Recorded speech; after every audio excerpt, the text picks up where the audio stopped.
Let's listen to the governor. Here is Tim Pawlenty.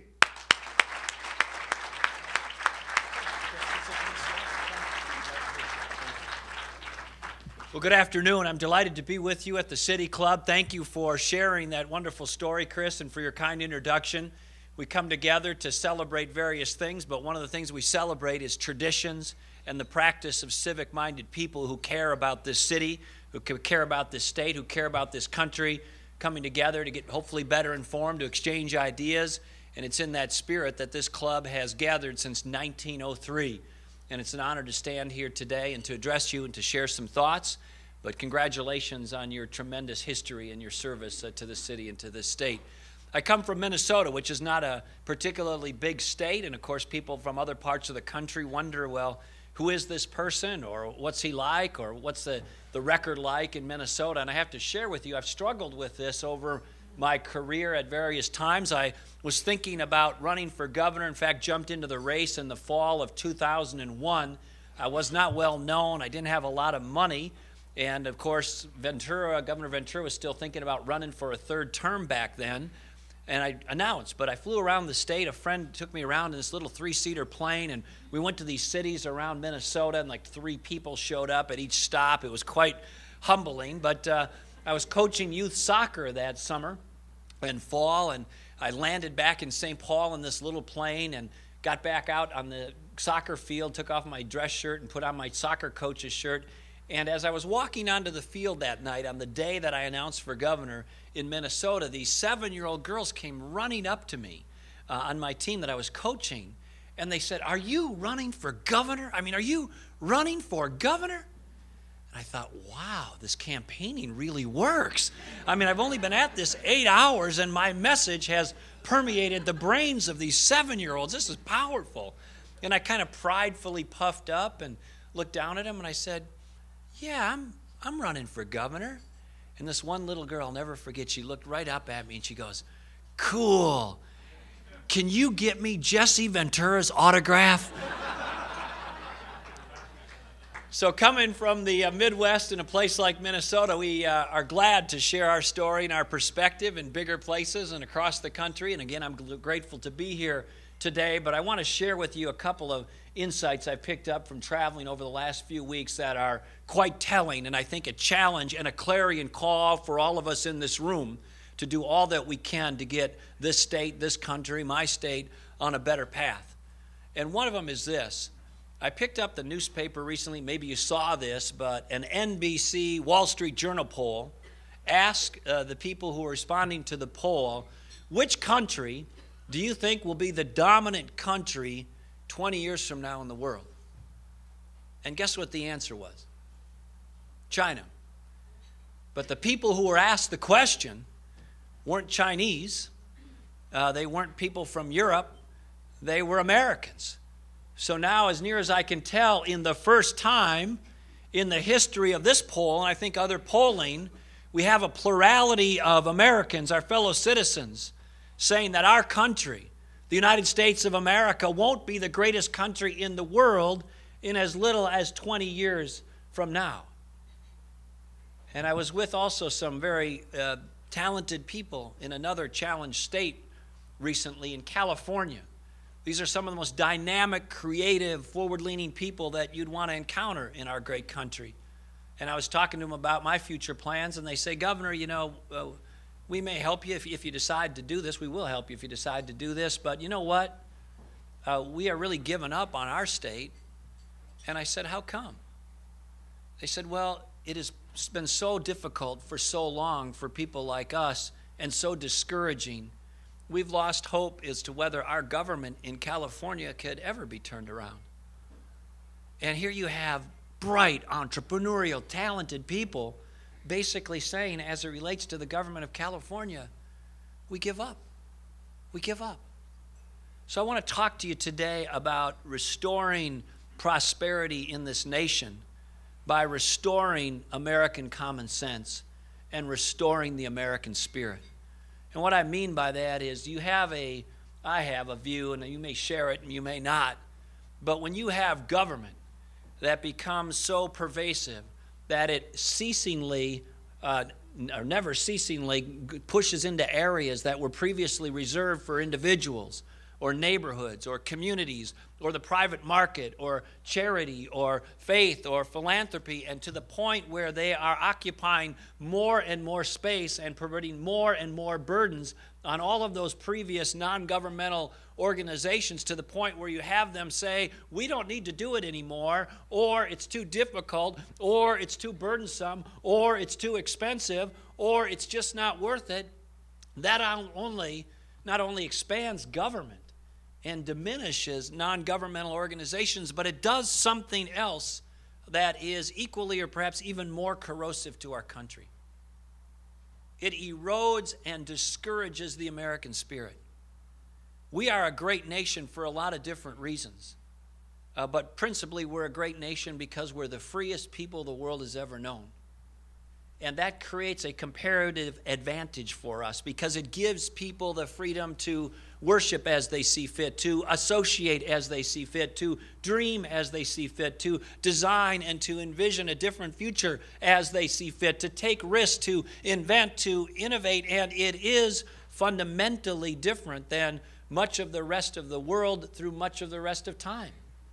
And so this American creativity, this American spirit, this sense of there is an individual responsibility, there is a responsibility to take care of others, not necessarily through government, that we are excited about the future because we are entrepreneurs and we see a brighter, better market, and the signals coming from the marketplace are positive and inspiring, not negative. All of that and more contributes to an American spirit and an American optimism that has made our country great.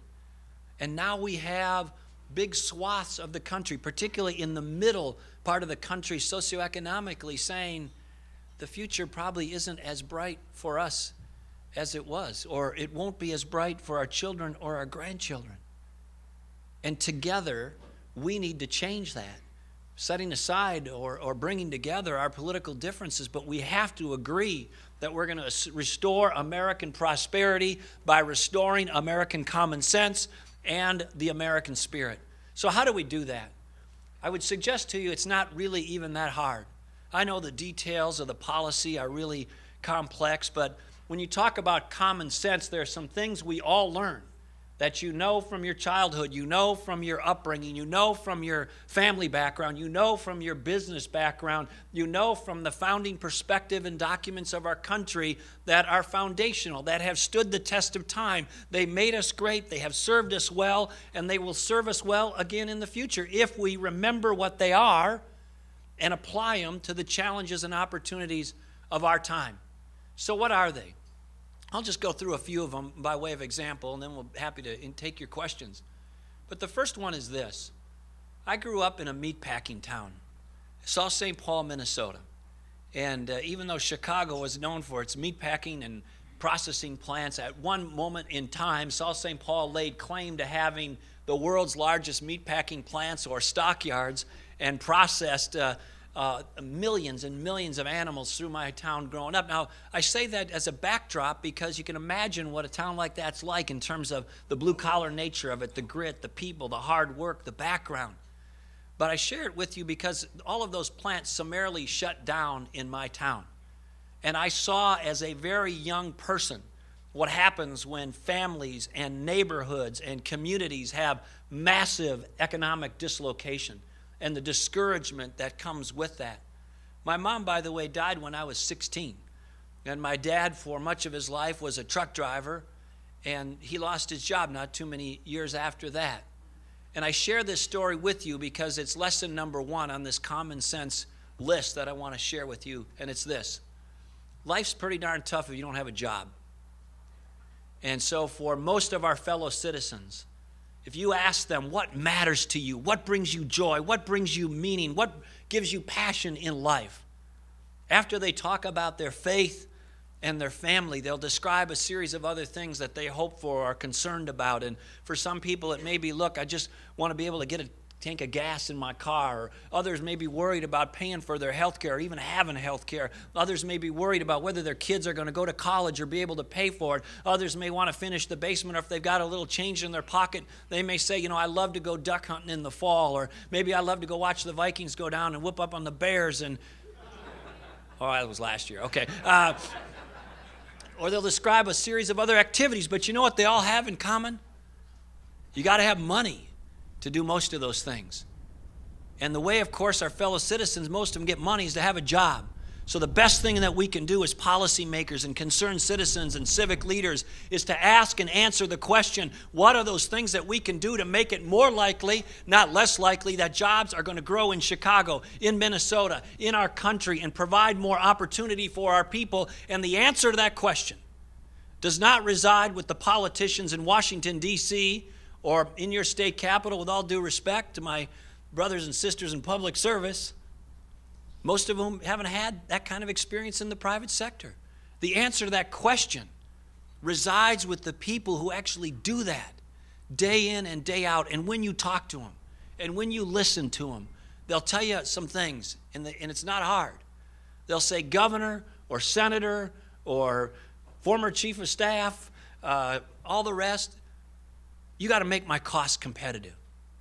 You got to make sure those costs are going down, not up. I'm in a hyper-competitive global economy. My city or county compared to the one down the road, my state compared to the rest of the country, my country compared to the rest of the world. It doesn't need to be a matter of political rhetoric or right versus left. Just put the numbers up on a dashboard. We can measure how we're doing in our state, in our county, in our city, in our region, and we can look at those costs and we can see whether we're competitive or not.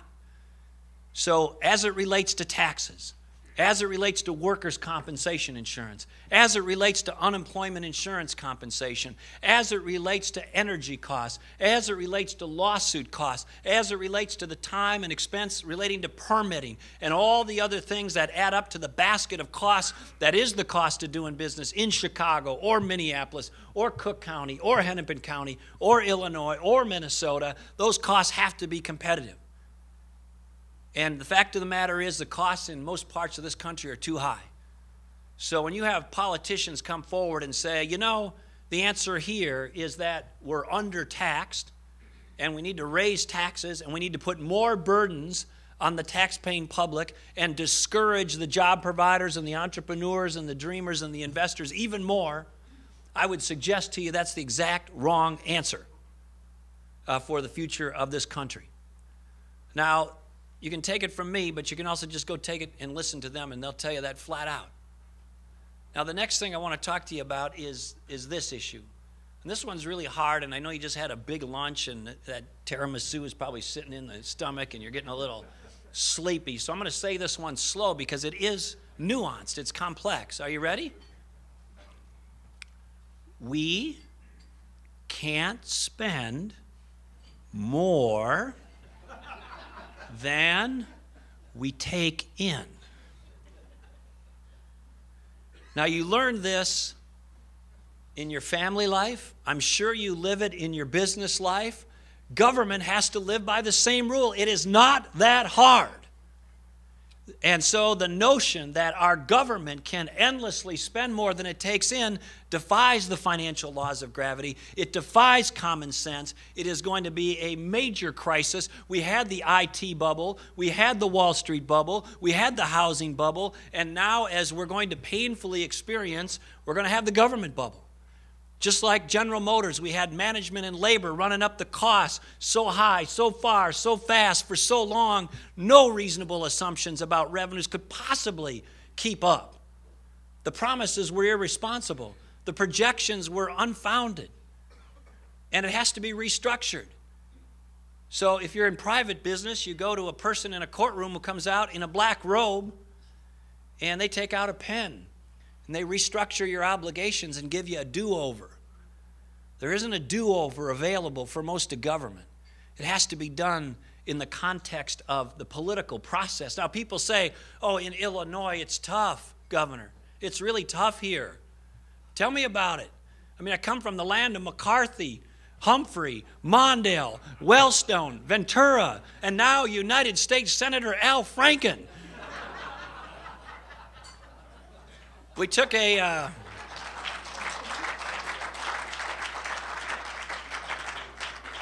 spending pattern that was 21% every 2 years for 40 years and brought it down to just a little over 1% a year during my time as governor. And we transformed it. Now, was it easy? No. I set a record for vetoes. I had the first government shutdown in a 150-year history of my state. I had the most, I think, special sessions of any governor during my time in history of the state. I unallotted myself personally $3 billion out of the budget. Got sued for that. We took a 44-day transit strike in the 15th largest metropolitan area of the country, shut the whole transit system down in Minneapolis for a month and a half because our bus drivers thought they should be able to work 15 years and then retire and be eligible for health insurance paid for by the government for the rest of their lives. So some lines had to be drawn in the sand.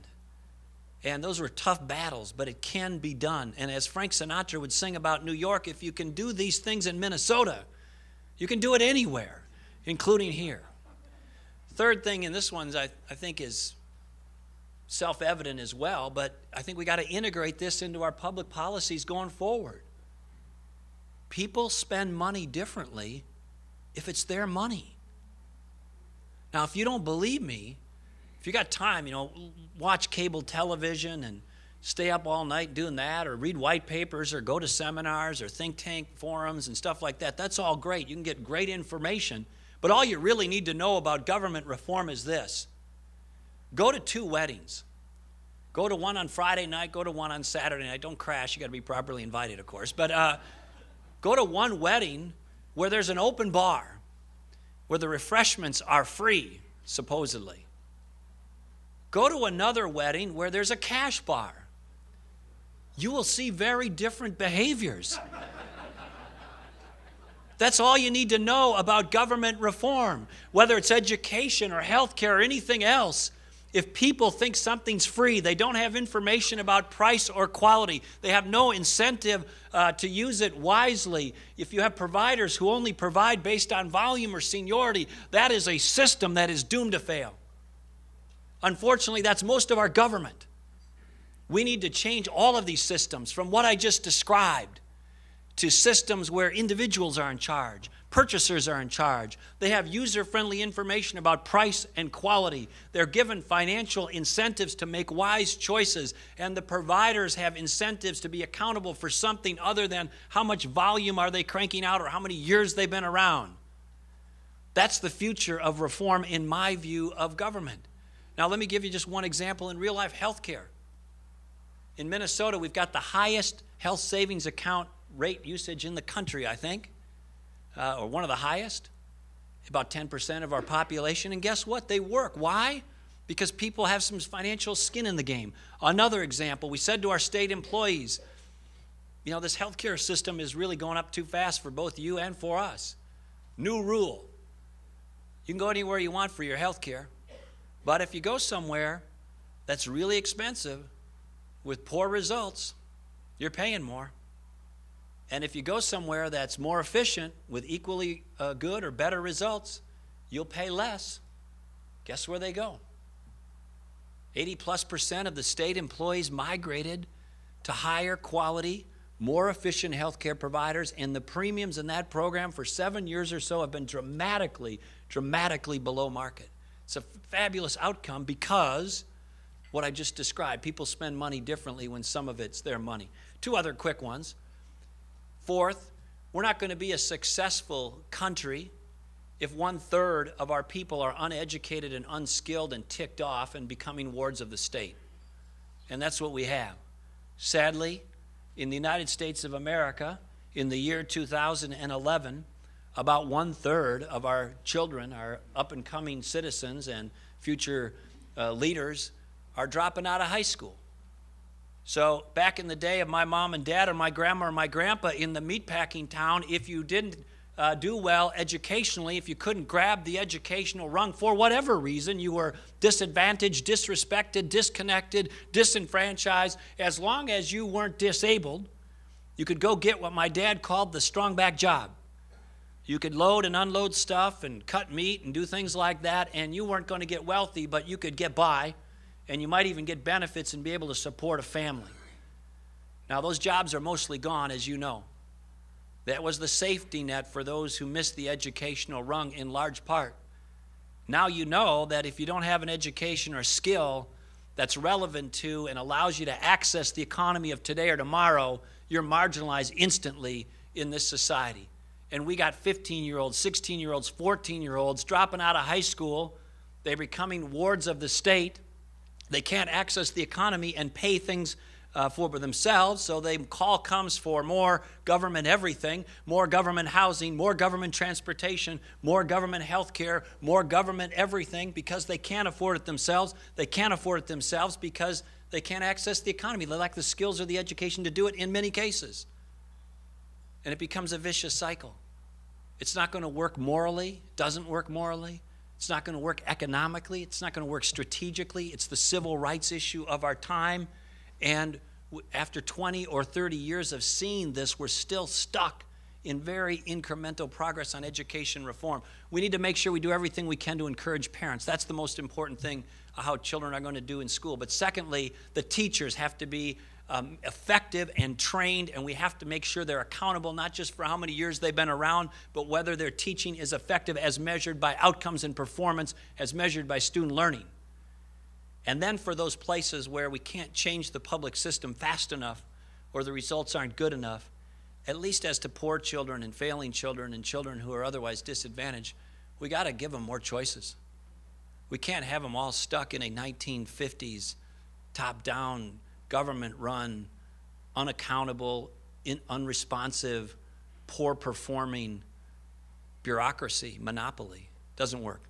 And then lastly, as it relates to our international concerns and the national security of this country, this last point is also commonsensical. You may have learned it in the sandlots of your youth. You may have learned it in business. You may have learned it in sports. You may have learned it in a bar room. Who knows where you learned it, but it's always true. Bullies respect strength. They don't respect weakness. And in those moments and in those places where we're dealing with bullies, thugs, people who understand the ability that they have in their mind to exploit weakness, we need to project strength. There can be no equivocation. There can be no daylight between us and our strategic interests and strategic partners around the world, because the people who killed 3,000 of our fellow citizens on 9/11 would have killed 30,000 or 300,000 or 3 million or 30 million if they had the capacity to do it. That is the mindset that we're up against. This requires a president and leaders at all levels of our country to remind our fellow citizens that this isn't over. It's not just about winding down Iraq or Afghanistan. We are in for a long-term, sustained challenge dealing with that mindset that represents a continuing threat to our national security interest, and we need to do those things that not only remind each other about remaining vigilant, but that we're forward-leaning and aggressive when it comes to identifying and mitigating or reducing or eliminating those threats. That doesn't mean we go invade every country where there's a concern, but let's not kid ourselves about what we're up against. It ain't over. And we need to remain vigilant. This can all be done. It won't be easy. But we need to be optimistic and hopeful and positive, and we have reason to be because of our track record in this country. I mean, if security were easy, everybody around the world would be secure. And if prosperity were easy, everybody around the world would be prosperous, but they're not. And if freedom were easy, everybody around the world would be free, but they're not. The United States of America can do this. We are Americans. When we put our minds to things, we can get things done and overcome almost anything. I mean, settling the West wasn't easy. Valley Forge was not easy. Winning World War II was not easy. Going to the moon wasn't easy. But collectively, if we commit to these goals, use the principles that made us great, use our common sense, come together and understand and help each other understand this, we will have and remain have the best and brightest future of any country in the world. And I think all of us need to make sure that we believe that, but we also share it and get excited about it. And let's put our heads down and get to work. Thanks for listening. I'll be happy to take your questions.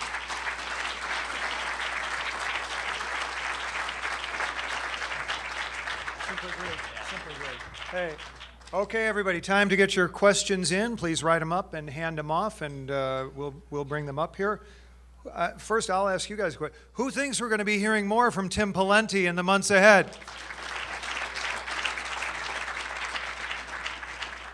Joyce Saxon is one of the City Club governors who's here, Board of Governors member. What are your future career plans? This from the first female senior vice president at J. Walter Thompson, Joyce Saxon. Thank you. Well, I'm doing some due diligence and getting some offering documents together relating to opening a margarita bar in South Florida. It's going to feature Kenny Chesney music and some flowered shirts. No, I'm teasing. I'm going to make a decision about running in 2012 sometime in the next couple of months, and really boils down to two considerations. One is making sure that I have the right thing to offer the country in terms of what the country needs in leadership.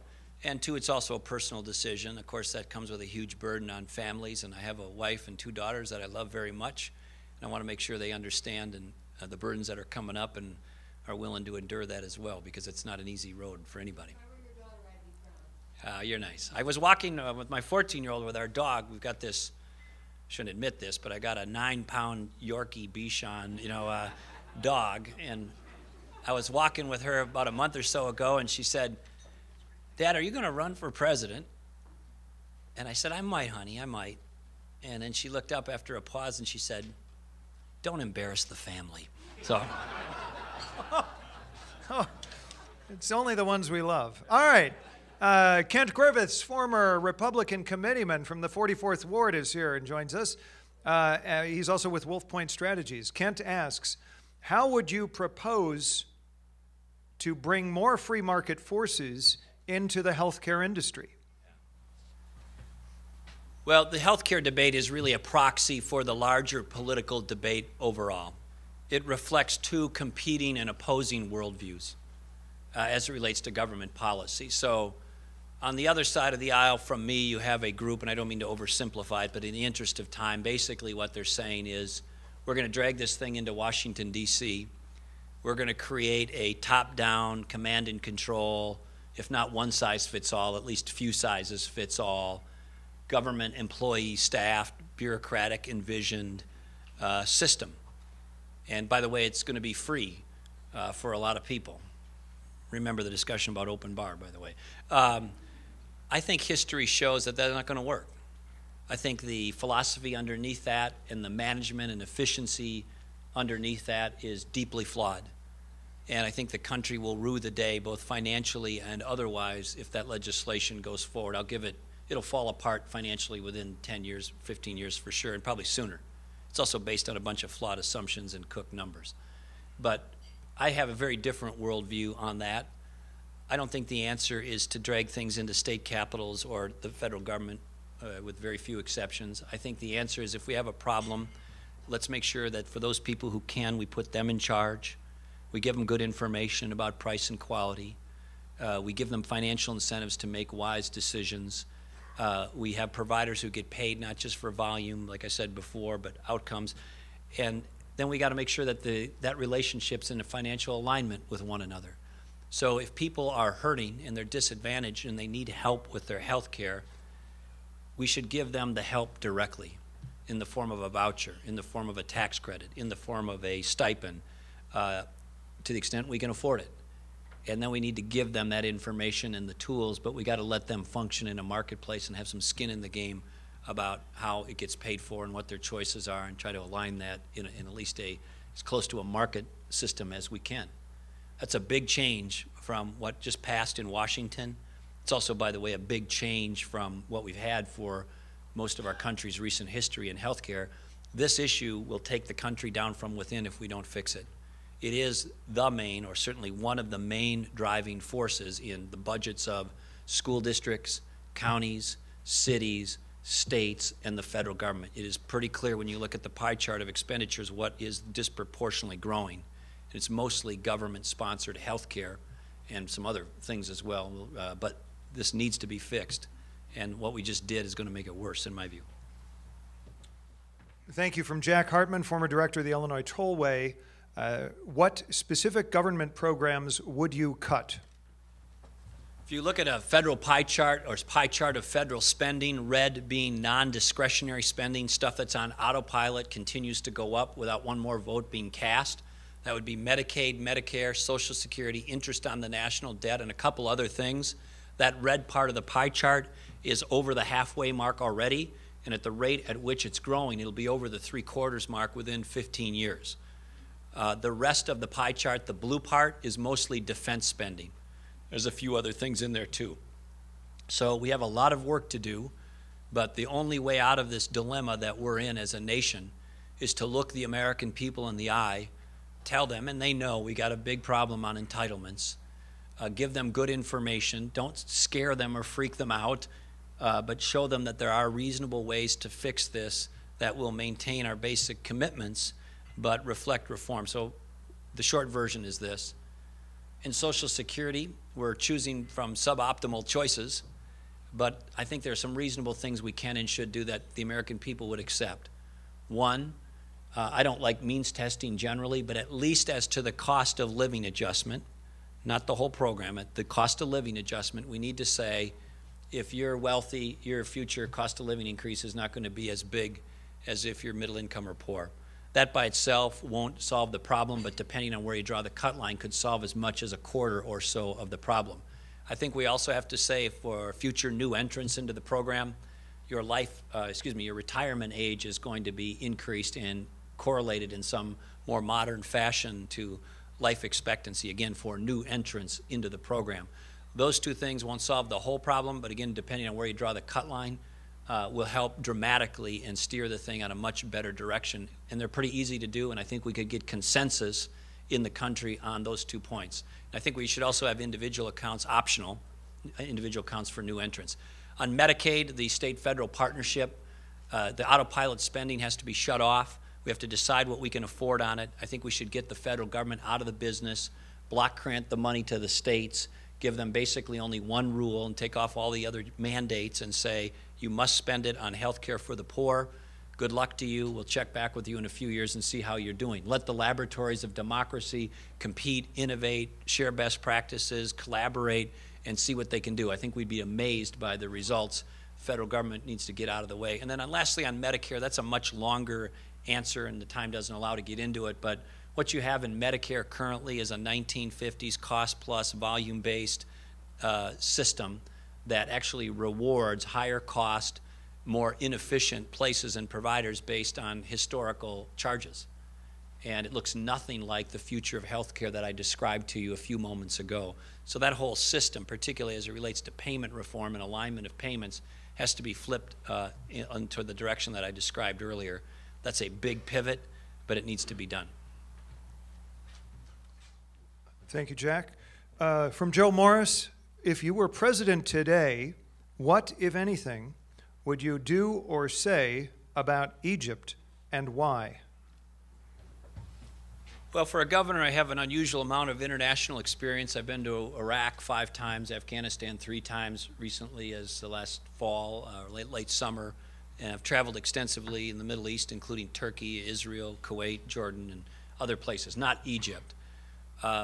Obviously, if we could rewind the tape and have things to do over in Egypt, I think our country could have and should have created more capacity through our non-governmental organizations, nonprofits, to build up a reasonable and thoughtful set of alternatives, knowing that President Mubarak was now 82 years old, and regardless of either the current crisis or not, he was going to be facing an election where he probably wasn't going to run this coming September. So President Mubarak was going to be facing a transition either now or just 6 months from now. And if you look at, well, what alternatives have been developed in that country that would be, first of all, give us greater assurance that there wouldn't be a radical Islamist effort established or leadership structure established in that country. That's one of our goals. Number 2, we want to encourage in a way that is reasonable and hopefully orderly democracy and human rights and the free and fair flow of information. And number three, we need to make sure that we have capacity building, again, not by our government, but by NGOs and others who are interested in such things. And if you look back on it, we allowed a vacuum to develop. And now we're faced with a situation where you have an 82-year-old leader who's, whether it's now or a few months from now or further down the road, his time is up, and there's a huge vacuum there. And I think in hindsight, we should have seen this coming. We should have developed something that would have filled that vacuum in better. But now we are where we are. I said the other day that President Mubarak's time is going to come to an end. Obviously, when that is, we don't know. But we need to do all that we can to try to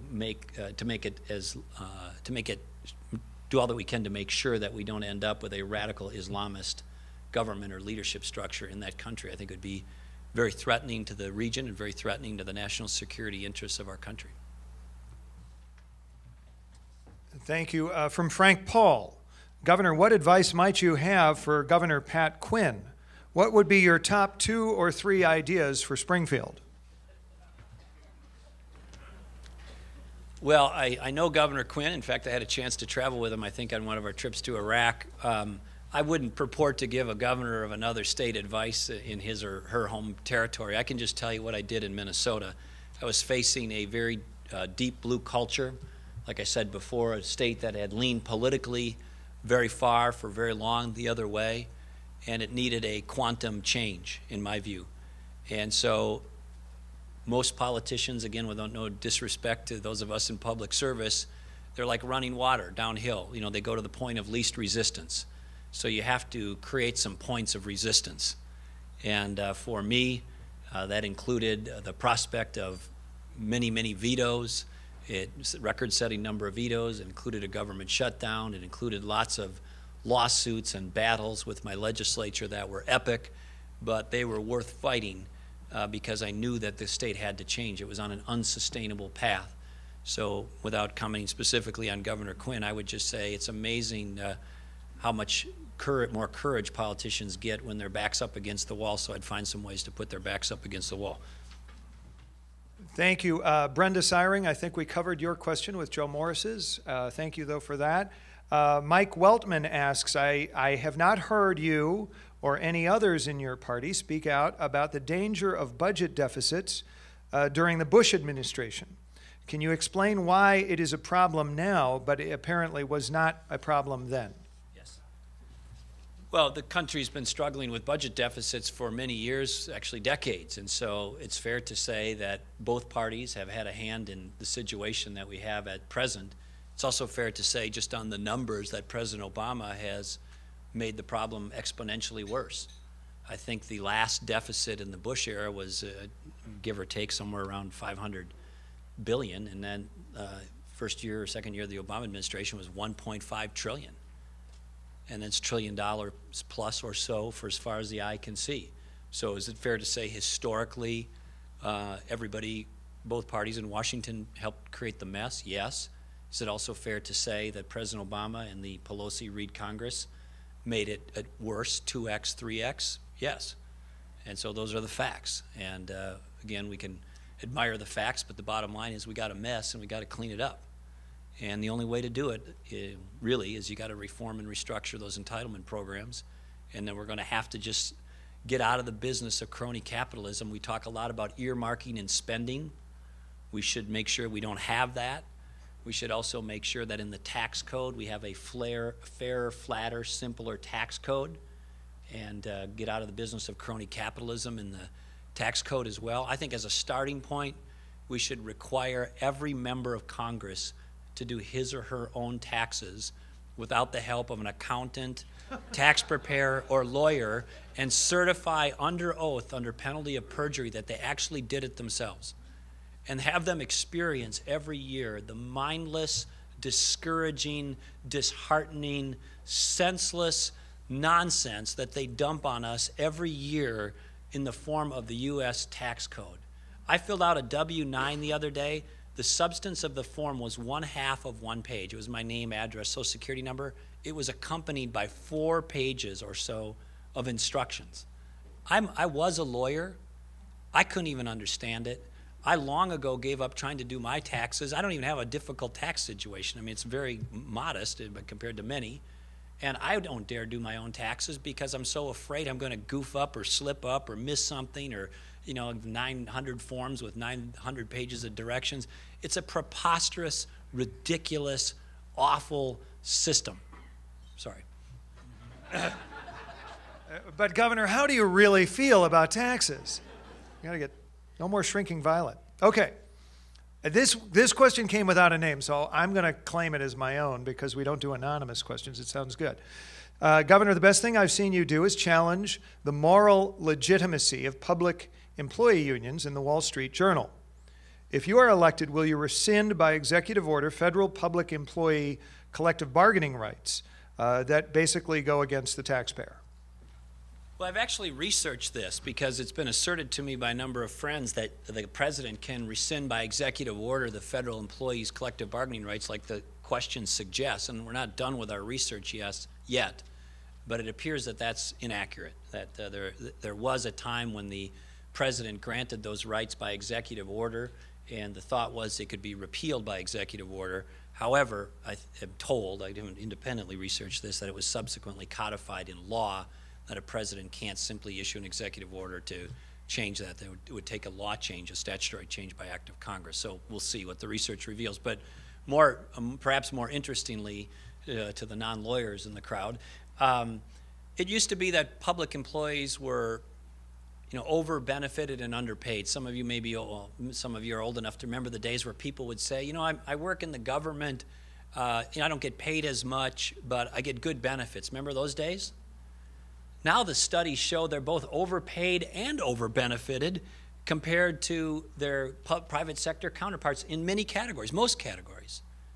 So we can't have the people who are receiving the benefits from the taxpayers getting a better deal than the taxpayers, and it's also out of control, it's actuarially unsound, and it is going to have to be fixed. So when we had that bus strike that I told you about earlier, I'd go around the state and give speeches and say, how many of you, if you're not in government, get to work just 15 years and then qualify to have the government pay for your health insurance for the rest of your life? Let me see your hands. Guess how many hands ever went up? None. And then I'd say, do you know the bus drivers get that? They do, Governor? Do you know that you're paying for that? We are, Governor? Do you think that should end? Heck yes, that should end. Now, there wasn't a lot of courage on these issues 5 or 10 or 15 years ago, but the tax-paying public has figured this out. And so the gig is up on the public employee unions. They are very powerful in the other party, but they are sitting on top of a Ponzi scheme and trying to protect it, and the numbers don't work. And so it all has to be reformed, and we're going to have to switch from defined benefit to defined contribution. And by the way, Minnesota, there's a lot of talk about these issues, but we actually did something about it. In Minnesota, we took $2 billion with the agreement of the unions. They were so afraid of switching to defined contribution that they agreed to reduce $2 billion out of the public employee pensions over the next 5 years, including, in many cases, all the increases or most of the increases. So the unions agreed, but the beneficiaries sued me. This case is in federal district court in Minnesota. It's going to go to the U.S. Supreme Court. It'll be the test case on this question. Once promised and once vested, can you reduce the benefits of current beneficiaries or current employees? And if the answer to that question is no, life is going to become very difficult in California, Illinois, New Jersey, and other places. And this was written up by the Wall Street Journal. If the answer to that question is yes, it opens the door to further reform. That'll be in the U.S. Supreme Court in a couple of years or less. I'm a named defendant in the lawsuit, so if you want to find it in the database, search Pawlenty, sued. Of course, I've been sued a lot, but that one relates to public employee pensions. Terrific. A couple of quick personal questions. Governor, what was it like to write the book, and what do you consider the most relevant part of the book, not for today, but for 35 years from now? Writing the book was a lot harder than I thought, and in hindsight, if I would have known how much time it took to do it, I might have delayed doing it. But it was a wonderful process because I'm a little worried. At age 50, I've written my memoirs, and I feel like now I might, you know, the rest may not, we'll see. But but writing the book was hard, but it was a wonderful opportunity to reminisce. But it's really designed to also share some leadership lessons, some faith lessons, some life lessons, not through a big policy white paper, but the stuff of life, and share that in a way that the reader might find helpful in terms of their challenges and leadership or service. But in terms of what will stand the test of time 35 years from now, one of the themes of the book is, you know, I'm a person of faith, and I believe we've all been given some great blessings, and they're different for different people. Some people have the gift of being an artist. Other people have the gift of being a craftsman or craftswoman. Other people have the gift of making a lot of money, and other people have the gift of communication or hospitality or friendship or one-on-one, you know, love and concern. And so the question isn't, you know, do each of us have some of that? The question is, are you willing to use some or all of it for a cause or a purpose that's bigger than just yourself?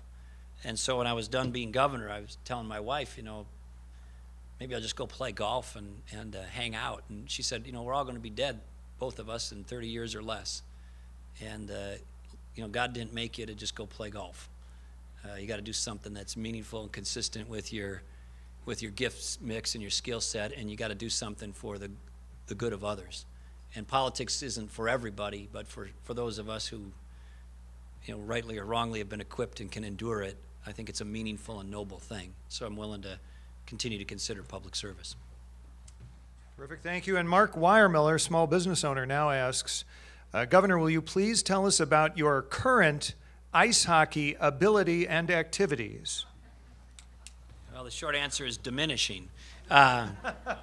I turned 50 last year, and I got my ARP card. I didn't sign up. I just got it in the mail, which is, I'm sure many of you remember that day. It's a stunning day in a person's life. I still play old-timers hockey, and got a shoulder injury and an ankle injury, and, you know, pull my groin every other week and all that kind of stuff. But I love playing hockey. It's great. But it's a game that doesn't lie to you. You know, if you're middle-aged and you want to go play some golf or tennis, you still think you got some game. But you step on the hockey rink and put those skates on, and particularly if you're playing with 20-year-olds or 30-year-olds, the game doesn't lie to you. It tells you pretty quickly that the years have marched on. But there's some great lessons. I share this in one of the chapters of the book, strangely, about hockey fights and some of the lessons of hockey fights and how that might apply to life and leadership more broadly. And it plays on a book that was written by a Minnesotan called The Code, subtitled The Unwritten Rules of Hockey Fights. And so, believe it or not, there is a code of ethics underneath the thuggery, the seeming thuggery of hockey fights, which you might find interesting, a strange place to draw your inspiration. But at my age, we don't even check anymore. We just accidentally run into each other. That's the most trauma that we can experience. You know, for a hockey player, you seem to have a lot of teeth. All right, ladies and gentlemen, let's hear it for Governor Tim Pawlenty.